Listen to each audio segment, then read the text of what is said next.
Hey guys, Enigmatic Mr. L here, and I wanted to do a tier list for Fire Emblem Engage. I've played the game 4 times now, every time on Classic mode. I've had one hard mode run, one maddening fixed growth, and two maddening with random growth. I've used every unit at least once, and I think I've used every class. I might have missed a class or two and I just wanted to make a tier list for it. Um, Unlike many other people's tier lists, mine aren't so much as like efficiency, maximum level plays, saving the most turns. It's more so just which units make the game easier, which would be missed the most if they were gone. That does take availability into account because I'd rather have a good unit that's good all chapters long than an amazing unit that's only useful for like the last few chapters. I do want to note that in Fire Emblem Gauge, the cast is relatively federally balanced. The characters, like up here in A tier, aren't necessarily that much too much better than the characters here in D tier. Like these characters in A tier, they're not like, say, Seth from Sacred Stones or Har from Radiant Dawn. You can just throw them at a horde of enemies and they'll just massacre them all and be fine. And conversely, the characters in D tier, they might require a little more investment, a little more resources than others, but they're still perfectly fine, perfectly usable. Not like, say, Sophia in the Binding Blade or Meg in Radiant Dawn. And honestly, I probably had more fun with some of these lower characters overall, just because I heard on the internet they were bad, and yeah, that is true relatively to these higher units, but because my expectations were lower, they just did the job well enough when I trained in them and invested in them. I had fun with them. And conversely, these characters up here, yeah, they probably are better than the ones below, but I think I had higher expectations for them. I just felt a little bit disappointed. That is to say, just as always, use you like. Fire Engage has plenty of ways, resources, engravements, skill inheritance, weapon forge, that sort of thing to make any character usable, viable. Just have fun with it as always. With that out of the way, let's just get on with the list. Starting with Alear, who I think is a solid B tier unit. Your other trained units, their combat is probably going to be on par with Alear or just outright better. But Alear works well as a good support unit, namely in her class. The dragon subtype gives her all sorts of various bonus effects for emblems. You have customization options. Corin, use any terrain. Byleth, have a dance that increases all of your those who dance for their basic stats. There are other ways to go about it. And also her personal skill, adding 3 true damage to adjacent allies while they take 1 less true damage remains useful the whole game long. And there's tiny advantages like having the greatest number of supports. They add support with every single unit, as well as their availability with you from the beginning of the game. And since they're force deployed, they're with you to the very end. Vander, I'd say, is C tier. Of all the units, he's probably the most difficult to use long term, but he's a very big asset in, say, like the first 5 chapters, having a huge amount of HP, doing big damage to weaken up the other enemies so your growth units can get kills and more EXP. Probably still useful for a few chapters beyond that, maybe like 6 through 10, the Brodia arc. And he'll most likely get benched, but I think his early game contributions shouldn't be overlooked. And going with that, we have Clanne, there's one of 2 ways you can go about him. You can just use him in the short term, and he'll be fine. He just, has 1-2 range, can be chipping enemies, defeating some armor knights, and then just bench him once you get more suitable units. Or if you use him long term, you can either continue to use him as a magic user or reclass him to a physical unit since he actually has higher physical growth than magic growth. And I think both ways are fine. Since he has long-term potential, I could see him over Vander, but I'm going to leave Vander on top because in short-term potential, Vander's definitely more, and you don't really need to use him long-term, though it certainly works. Framme, likewise, she has the vital role of healing when, for the first few chapters, no one else in your army will. And for that alone, she gets at least C tier. Can be made to work long term. She does have low strength, like gauntlets aren't a very strong weapon, but with the right investment, the right resources, she can be quadding enemies and dealing big damage on them. A good user of Lucina's bond ring, because until you get Byleth in chapter 14, the end of 14, you don't have a way to teach your units gauntlets, I believe. Maybe the DLC is exception. So the only possible abilities would be Framme, Alear, who likely want to be used something else, and Jean, who we'll get to later. But even if you just use a short-term healing, that's very nice. It's something that no one else on your team is doing, and and also chain guarding, and I think she deserves points for that. Alfred, I should probably put him in D tier because he does have some things going for him. He's got a decent amount of bulk. I think the most useful thing he'll ever do, if you give him Sigurd's ring in chapter 4, he can earn momentum with it, and that sets him up in chapter 5. It has that big line of enemies in the upper left. He can get the override and use momentum. And unlike Louis in Madeline mode, uh, Alfred has his defense isn't high enough that the enemies will ignore him, but it's still high enough he'll take minor damage. That's probably the most useful thing he'll ever do. But I did not have a good time with Alfred, and my tier list, my roles, I'm going to put him in F tier. Just I tried using him long term. This is one of the units that you're in hard mode, not even like manning. It doesn't matter what the context was. He always just felt short of whatever I needed him to do. He failed to do significant damage. I don't think I ever got him to like double a single enemy. I probably did, maybe the slower ones, but I just remember him like never meeting doubling thresholds. Uh, just generally unimpressive. He does get props for helping the early game. I just dislike him so much. Just he's probably better than some of these characters I'm going to put in D tier, but just out of spite, my tier list, I'm putting him in F tier. I don't like Alfred. If you've seen back this video about Ford, this is my version of Ford. I just don't like him. No matter what the context is, he always just falls short. Etie, a good solid unit. When she joins, she can one-shot flyers and give her, the steel bow or an engraving. She can continue to do that. Use warrior for the strength, or just go bow knight or sniper. Good choices like Clanne. Use her the short term. She'll have use. She'll shoot down flyers, get better units. She'll hit the bench. She'll serve time. She'll help your army. Or long term, she can be made to contribute. Honestly, I used her in both of my maddening runs that had random growths, and she was the MVP of quite a number of battles. I didn't really give her heavily investment. She just happened to be the character most suitable for getting kills. She does definitely have her issues. The speed can be difficult to hit doubling thresholds without, say, giving her the Lin ring, which is a highly contested ring many units benefit from. She's also frail. You probably don't want to have her, facing enemy attacks, though. Ideally, archers shouldn't be facing enemy attack ever. It should be player phasing, then retreating with Cantor, have another unit finish the job. But she's certainly usable. Boucheron, with the caveat that you have the DLC, I think Boucheron is C tier. Without it, I think it's probably D tier. But if you have the DLC, you can make him into a mage cannoneer class, which might not be the greatest option, but again, give him the Lucina bond ring, you can do chain attacks, and he has 3 to 8 attack range, and then getting the dual assist, make that has 70% chance that they're just in this movement range. Definitely helps with Chip. He's got high build, high strength, and low dexterity, but a good dexterity growth. Without that, he's probably D tier just because he doesn't contribute as much as these do in the early term.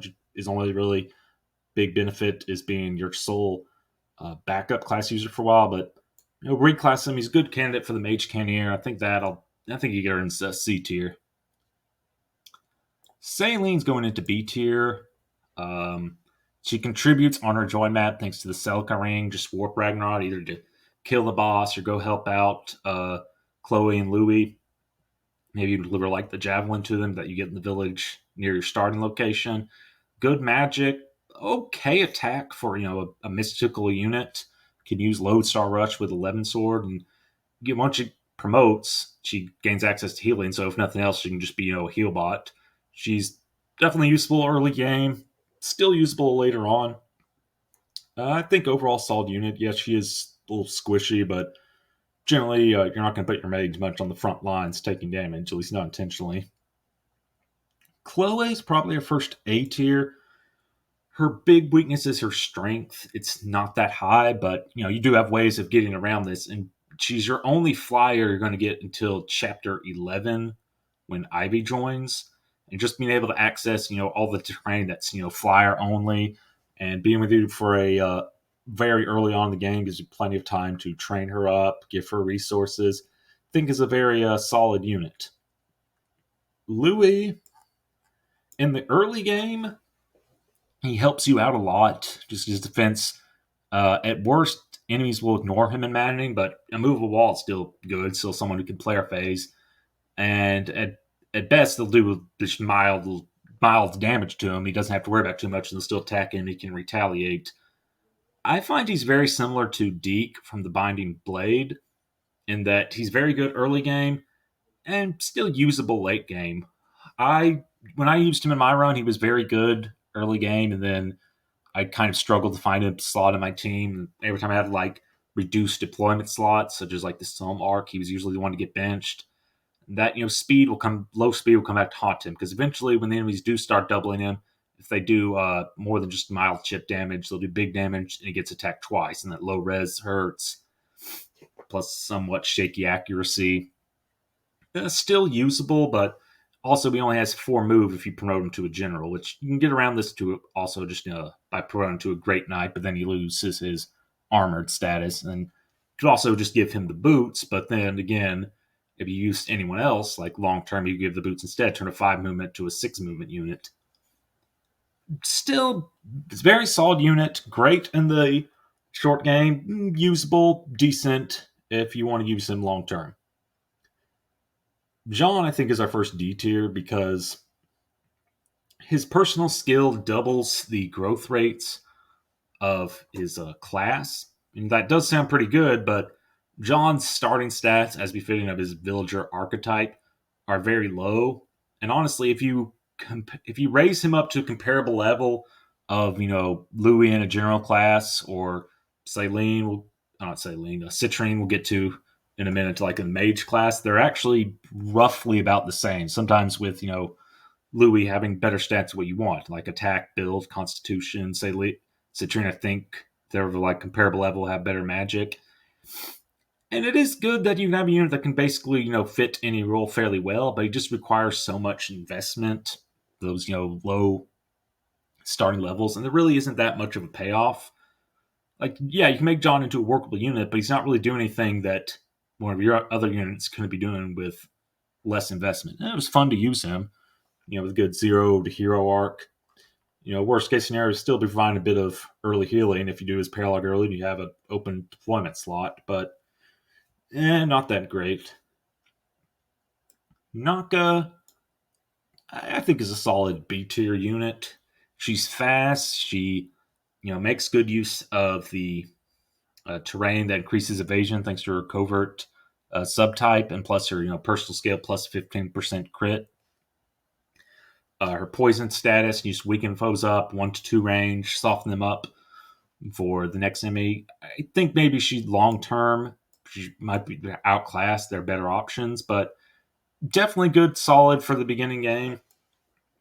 And for that, I think she's earned her spot in B tier. Anna, Anna's a character I really like. I used her in every single playthrough, just mixing up her classes. Sage, Mage Knight, Warrior, even an Armor Knight. I had a fun time doing it. 0 to hero arc. But again, like John, she has high growth, but the low bases, she doesn't really contribute much in her starting, join chapter. And you have ways of leveling her up. Micaiah's Great Sacrifice, things like that. But again, any of your other units can be doing it well, and they require much less investment. It's just, do enjoy using her, but even though her personal skill, plus 500 gold, she only has a base look of 3. If you want to use her, you're probably using all their resources that like the stat boosters maybe you get from the DLC could be better spent on other units. Very fun to use. I enjoyed using her, but objectively speaking, I think there are other units to make the game easier. Alcryst is solid. Uh, they often get paired to Etie. Etie's main advantage being she has higher strength and she has more. She joins early. She has more chapters to contribute. Alcryst's main advantages being he's more durable, slightly better speed. He's more durable means he can face enemy phasing or counter attacks when he's here. And comes at level 10, so he's already ready for motion. Plus, Luna skill is pretty fun. With its high skill growth, it's somewhat reliable. I think Alcryst is slightly better overall, but it's pretty close. Lapis, she's just not very good. Just low, middling bases. The only thing that really stands out about her is she's got solid speed, but other than that, certainly usable, can contribute just like every other unit, just heavily outclassed, especially by one unit you get later on in a comparable class line. I'm not going to say that X is better than Y, so that makes Y bad. Not necessarily could X and Y could both be good, but there's not much of a reason to use her just in terms of like how easy she makes the game compared to other units. I think she requires a greater amount of resources. Citrinne is a solid unit. Baiting, it's close. I think Celine's a bit better. She comes easier. Like Citrinne, she has very high magic, low defense, and low speed. She's a great candidate if you don't mind going like fishing for bond rings. For the Owen build, get the Dire Thunder. So you can on player phase, if you have a Thunder Tome equipped, you can strike twice. This allows you just for a large portion of the game just nuke everything with Thunder Tome. She is very dependent on that. And I can see why some people might not want to spend all those time resetting, especially if you get unlucky. It can take you like an hour or two just to get it. But she's a good user of it. Even without that, she can probe to a Sage, gets access to healing or Mage Knight, get that +3 speed from a Chaos style. Might reach doubling threshold. So even without it, she's still competent. I just think she does require that to make her maximum use.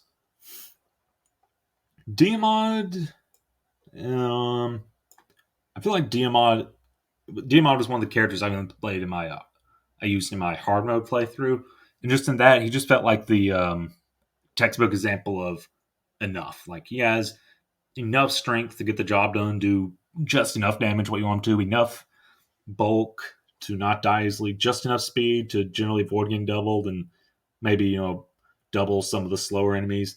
Low dexterity, but that personal skill of his helps that because yes, he does take the enemy's hit rate has 15% increase as well. But there's ways to get around that, such as breaking the foe or finishing them off. Better than Lapis, who joins like just one chapter earlier. Though overall, he's fine. He's okay.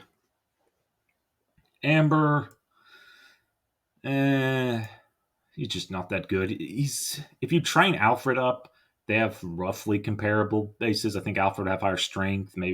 Amber will have higher strength, and Alfred maybe beat him in some other areas. Though he doesn't have the early availability Alfred has. Still, I think usable if you're going to use two of them long term. Just Alfred just really falls off hard, in my opinion. But just Amber had in my playthrough and maddening. He had a very difficult time doubling, often getting doubled by the enemies, oftentimes facing like shaky hit rate. Eventually, I just reclassed him into it's a Royal Knight just so we could have a utility role, just be supported by that. And I've heard there are other builds you can go with him, maybe Halberdier to get that pincer attack so he doubles, or just excuse me, or just forget about doubling, just focus on his high strength, just change him into a Wyvern Knight or something like that, or Warrior. I'm not sure.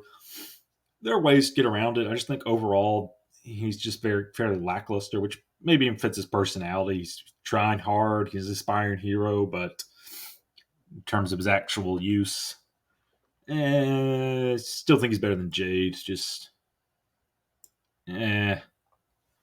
Jade comes in not quite, but almost at the time when Louis just falling off a little bit, not quite as useful as he once was, and Jade trades some of Louis' other stats, for res, which is interesting on Armor Knight, but it's still not enough that you would like actively send her out to fight a mage. She's still going to take big damage and get doubled. And unlike Louis, who has a general purpose helping with the early game, Jade just doesn't get that time to shine. Been using her a long time. Just that low speed, low dexterity. It's really going to hurt. I have the DLC characters here. As a note, I probably should mention, I kind of alluded to it with Boucheron. This list is assuming DLC because I had the paid DLC from day one. It's really unclear when I think you're supposed to do the Fell Xenologue because you do it early, and these characters they're just kind of overkill. But you do it like later, and maybe too late. By the time they get here, they'll be way under leveled compared to your other units. So some people say, so maybe doing the Soul Mark, but then you really don't have many emblem rings to do it. It's kind of a toss up, but I'm just assuming roughly before Chapter 10, the big, Chapter 10 plot twist. I think that might be a good time to do it either before or after the Dying Paralyze. You get it before the Dying Paralyze, all of the enemies like jump up to like level 20 special class or like level 1 promoted class. And it's still doable, especially when you get these guys to help, but it's still doable, but you might just want to wait till after you've beaten some of the ones you want to before you do the Felsen log. Anyway, Zephia, I think, is A tier. A flyer, another flyer, high movement, good magic, unique class. The Soul Blade allows her to use a Levin sword and still do effective damage, or not like effective damage, but still decent damage on like mages. And then you can just switch to like a magic tome, like Elfi or something if you're up against an Armor Knight. Very good. Gregory, he's basically just comes with Sage like Citrinne, but even higher base stats when joins most likely. Already promoted, already using staves. Madeline, you do the paralog early, she'll have a time. She's just completely invincible, especially give her Sigurd's ring. She can zoom around the map. Nothing can the physical enemies can even scratch her. But just long term, shaky hit rates, low movement, abysmal speed, always getting doubled. Not the most optimal. I don't think she's very good long term. Nel, very similar. Nel has higher speed. Not Nil. Rafal has higher attack. I think speed's generally more important, but I can see it the other way. The Bane managed, yes, they have good stats. You use a Dragon Stone. They don't have to worry about getting broken by an axe, a sword, or a lance. But their biggest claim to fame, I think, is their dragon typing. Allow them to get all the bonus effects of emblems. You can have one of them be a Corn. I'll choose freely which train you want. One be a Bioth Dancer, and that still frees up Alear to do something else, or add some of the DLC emblems, get even more crazy powers because these are part of the DLC anyway. Very solid units. You get them early, they're overpowered. You wait till later, you're still very usable, very good, solid units. Ivy, I think Chloe's edges out just because of her availability, having more chapters contribute. But Ivy's very good. High magic on a flyer, promoted. She has staves as well. She has her issues to be sure, but you have ways of getting around it. Low speed. She's a good user of the Lin Ring, as are many units, but she comes. I think she's the person who's she joins. She's already equipped with the Lin Ring that can fix some of her doubling issues. Skill, once you get Sigurd back, you can inherit plus 15 hit or something like that. Or when you get the Byleth Ring, you can inherit Divine Pulse. Still, luck is a little shaky. She will face single digit or even 10% crits, which you might have to be careful to avoid a Divine Rewind. But even this, even taking her weakness into account, there are ways to get around her strength. Just high movement, high magic, decent durability, staves. I think she's a great unit. Zelkov, Baiting B or A tier. Yeah, I think A. He's very similar to Yunaka, but Yunaka has speed and early game contributions. Zelkov, I think, is bulkier and deals more attack. And long term, he's going to be more useful. His personal skill just makes him even more evasion, which can even be Janicio man. And man, ignore him, but enemies ignoring you isn't the worst thing. You can still use that to your advantage. Move the wall, attack on player phase. Excuse me. I think he's another very solid unit. The 1-2 range and daggers, and still, weakening enemies, set them up for kills for other units. That's something that's always going to remain useful. Kagetsu. Honestly, when I played first used Kagetsu, after just hearing the internet praise how good he was, I just felt a little disappointed. In hindsight, I probably should have, reclassed him into like a Wyvern Knight or, Griffin Knight or Wolf Knight or something. I just kind of left him as Swordmaster, and he was very good when he first started. And then by towards the end of the game, he was either just, tickling enemies, barely doing any damage, though still doubling. I tried to give him, good weapons. Maybe I didn't engrave to this high extent. Maybe I didn't go with the best emblem ring for him. But even with ignoring that, just very high speed, doubling practically every enemy, except maybe some of the faster enemies is always good. High accuracy. You can go for like crit builds with like the Woo Dewey comes attached, or you can just go for straight up big damage. Go for silver weapons or steel engraved weapons, that sort of thing. Very useful the entire game from the moment he joins till in game. Fogado, B tier.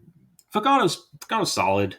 He's got very good speed, a surprisingly decent amount of magic. Just give him the radiant bow, you can do good damage on some other enemies. So give him like a steel bow to deal with some of the units with lower physical defense, and radiant bow to deal with armor knights.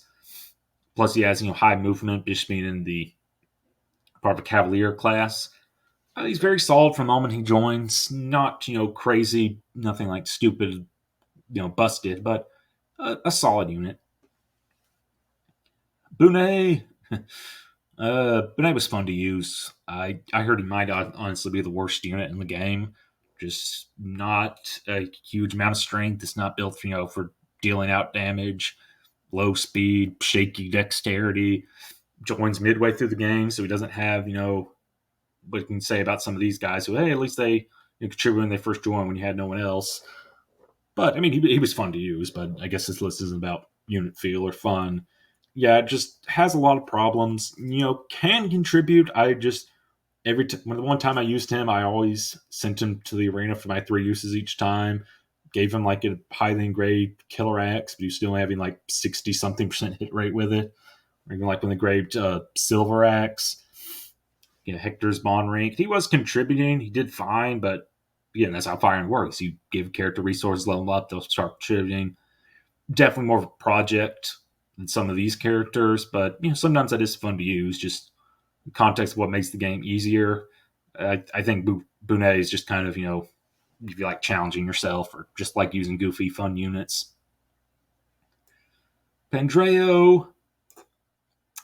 Again, kind of like Kagetsu, I heard praise for him, and I was like, yeah, he's good. He's better than a lot of units. I don't know. I guess I was kind of expecting more. And I'm not going to let that detract me from the fact that for the moment he joins, Pandreo is good to go. You can keep him in his high priest class, where he'll help with healing and doing some good magic damage, or you can just want to focus on his combat. You can forego staves and reclass him into a mage knight, who does even better in combat. Personally, I just left him in High Priest because he comes like right after you lose the Makai ring, among others. So I just wanted another healer. At worst, he'll just be good job, on sidelines, just physicking, mending, that sort of thing. You're like rescuing and warping, and at best, maybe you can either have him do combat in the class he already comes in, or even do better combat, just reclass him. You don't mind losing up staves. Good, solid unit. Unlike Timerra. Uh, hmm. Yeah, Timerra, despite her appearances, she has a fair amount of bulk. Not like, Louis or trained Louis or anything, but it's, solid for what, especially compared to what she might look like. She can do some enemy phasing, but just her other stats like strength, speed, she's getting weighed down by started weapons, low builds.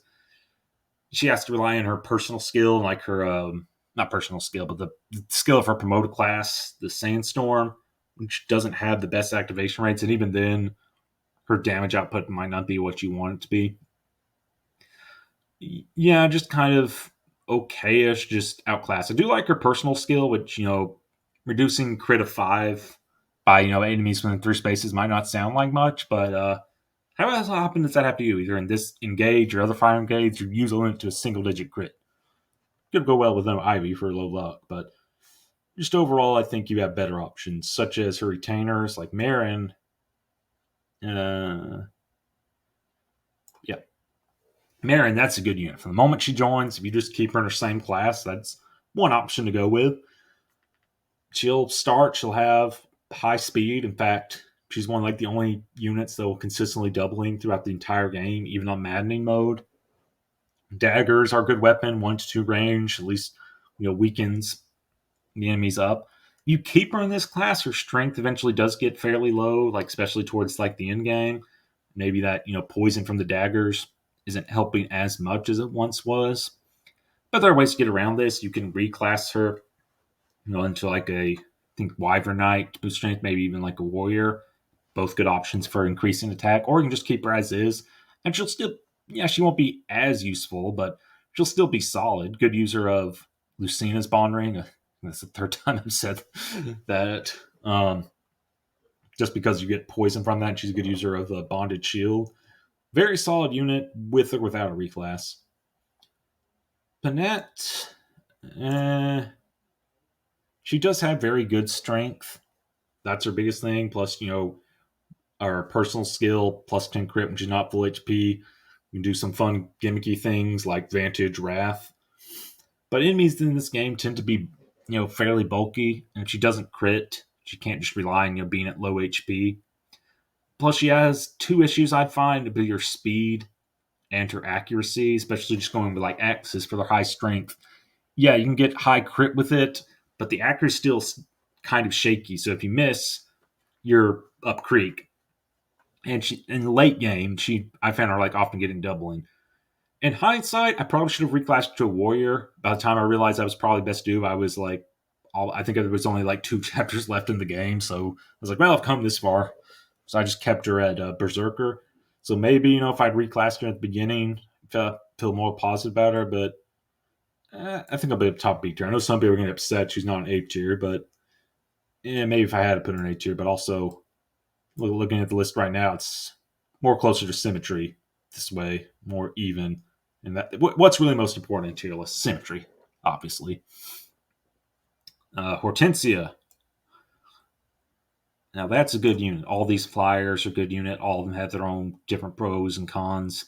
Despite joining late, despite these two having more time to, I think Hortensia is probably the best of them. Or it's close, but I'm gonna go ahead and put her at both of these just because of her utility.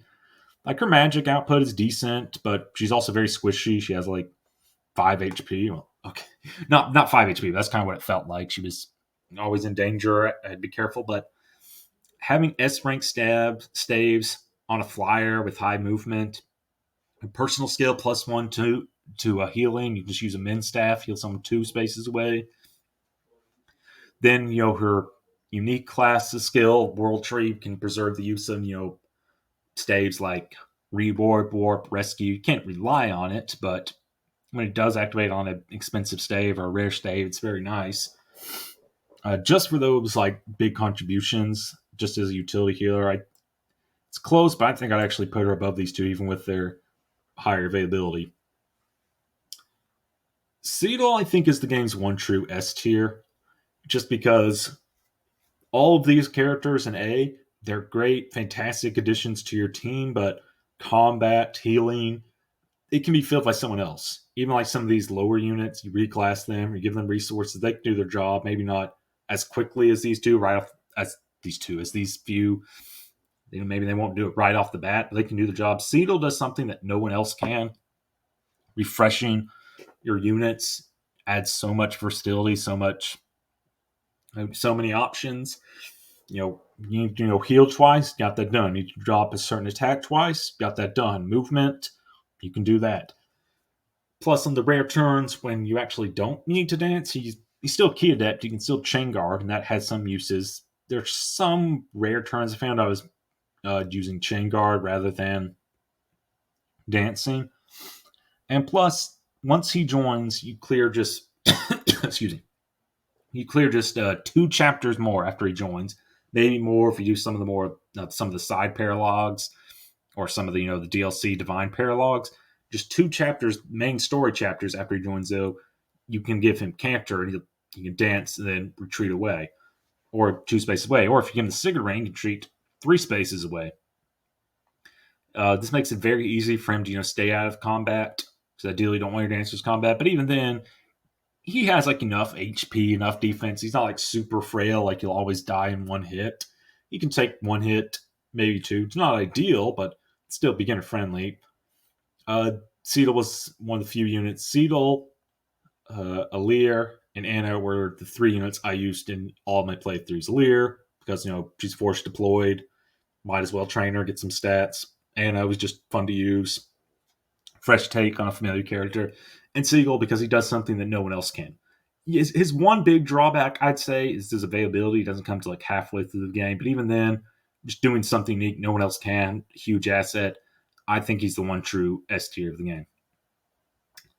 Rosado, just kind of Base stats, serviceable, usable, just not that great. I think he's better than some of these characters in D tier, just because he joins on a map that has terrain come and go, that water that hinders your movement. Rosado flies, plus he comes equipped with the Erica ring, and there are those like worm creatures, which on manning he's not going to be able to quite one-shot them with Twin Strike, but he can do some hefty damage. He won't take counterattack when he does that. And then one of your other units can finish him off. Just contributing so much in his adjoining chapter, I think, gets him above some of these units. But still, he's just kind of okay in the long term. Now, Goldmary. Goldmary is pretty solid. When she comes, she's a level 3 hero with, I believe, it's 1,800 SP. So she's just 2 levels and 200 SP away from able to use both Brave Assist and Dual Assist. Yeah, Dual Assist, you might not have the bond fragments offhand to inherit it from Lucina. But even if you have to wait a while, just a character that, chain guard, that sort of, not chain guard, just, chain attack right off the bat. That alone is pretty useful. You can fill in a team if you have, empty slot. And her stats are decent all around. Okay-ish speed, decent attack. Tanky like enough. Can use the Ike Ring or something like that to do some enemy phasing. Overall, fair enough combat, for what you expect. You get this character like roughly midway through the game. And she can get the job done, even if nothing else, just another chain attacker. It's pretty solid. Probably going to knock her just below Alear, though, because Alear has more availability. Lindon, D tier. When Lindon joins, you probably have your team rounded out, and the only way Lindon's going to do something is if you're Iron Man and you have an open slot. I mean, he's fine. He's serviceable right off the bat. You can use him as a sage. You can heal. Use some gimmicky crit builds, or just reclass him to hero. Try to like Goldmary, just gets the character with Brave Assist and Dual Assist. But generally speaking, by the time he joins, he's not going to be better than any of your units that you've had trained up at that point. Same thing with Saphir. Just, another character basically for Iron Manning. Just, hey, you've lost some units. Someone's ready to jump in, get the job done. It's fine, serviceable work, but outclassed by everything that you've trained up, everyone that you've trained up. putting her just above Lindon though, because I think she contributes more on the starting map. Like Lindon, you're going to recruit him, and he might like attack one or two enemies, maybe get that chest. Saphir, I think maybe if you like fly someone over, like or send Diamant or Alcryst or Alear over to talk, you might not contribute much. But generally, when I played that map, I just rescue her, talk with Alear, and then she can work that flame cannon for 2 or 3 turns, and that's a bigger contribution on the joining map than Lindon. Mavier, yeah, uh, I mean, he's fine. He's gets the job done right when he joins. When Clanne chapter joins, your deployment increases to 13. Then once the next character joins Veil, it increases to 14. So you might as well use him. He's just not around for long, and his stats they're not like amazing. They're just kind of like serviceable. You have options. You can reclass them. You maybe just need say a sniper because you don't have a covert unit. And you want to make use of Lynn's Astro Snore. Maybe you just want another Brave Assist, Dual Assist attacker. You can reclass him into a hero, or just keep him a Royal Knight. And he'll have high movement and healing. Veil is similar, but I think I'd put her in a B tier, just because of again her dragon typing gives her so many advantages. Corn Ring, add for any terrain. If you have DLC, you can give her Soren Ring, just double the crit rate. She is frail, but you have ways of just keeping her out of enemy contact. And she can fill a variety of roles even without a reclass. And her personal skill, +3 or -3 true damage dealt to Jason Al's, +1 true damage. Don't think the defense is as good as Alear, but it's still useful. And so for that, I think she's earned her spot in B tier. Let me just look over the list. Maybe. I think it's looking pretty good. Just seeing if there are any last minute changes. Maybe no.